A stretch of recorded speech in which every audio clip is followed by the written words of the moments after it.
अपन दिल के दे, अपन दिल के दे, अपन दिल के दे छोड़िया हमारा नाम खोल देबो फेयर लवली के दुकान। अपन दिल के दे छोड़िया हमारा नाम खोल देबो फेयर लवली के दुकान। अपन दिल के दे, अपन दिल के दे, अपन दिल के दे, अपन दिल के दे रखबो तोरा बनाई के अपन जान खोल देबो फेयर लवली के दुकान। अपन दिल के दे छोड़िया हमारा नाम खोल देबो फेयर लवली के दुकान। खोल देबो फेयर लवली के दुकान।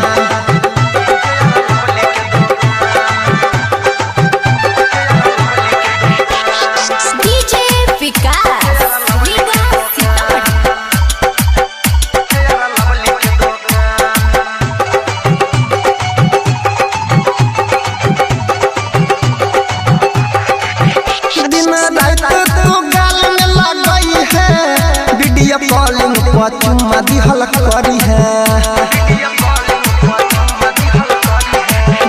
दिन रात तू गाल में लगई है। वीडियो कॉलिंग पर चुम्मा दिहल करी है। राख देबोगे, राख देबोगे, राख देबो मनिहारा के सामान खोल देबो फेयर लवली के दुकान। अपन दिल के दे छोड़िया हमारा नाम खोल देबो फेयर लवली के दुकान।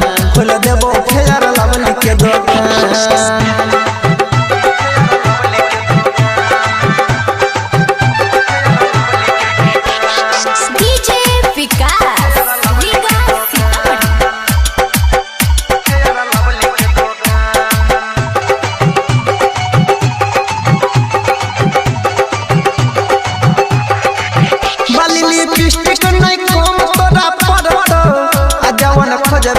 सब तोरा मिलत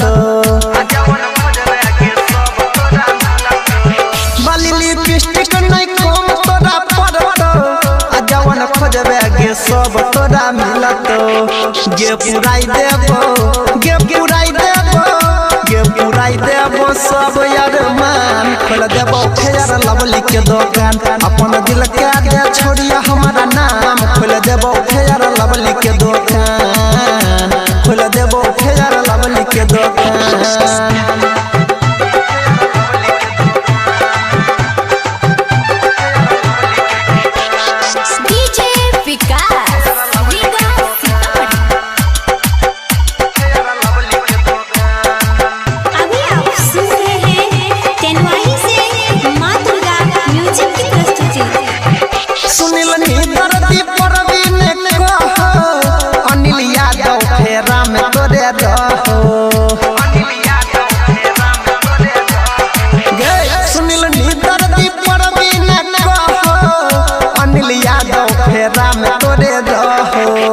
गे देवेंद्र के, गे सुमित के जवानी कर दे भोला के नाम खोल दे तो फेयर लवली के दुकान। डीजे विकास छोड़े लहा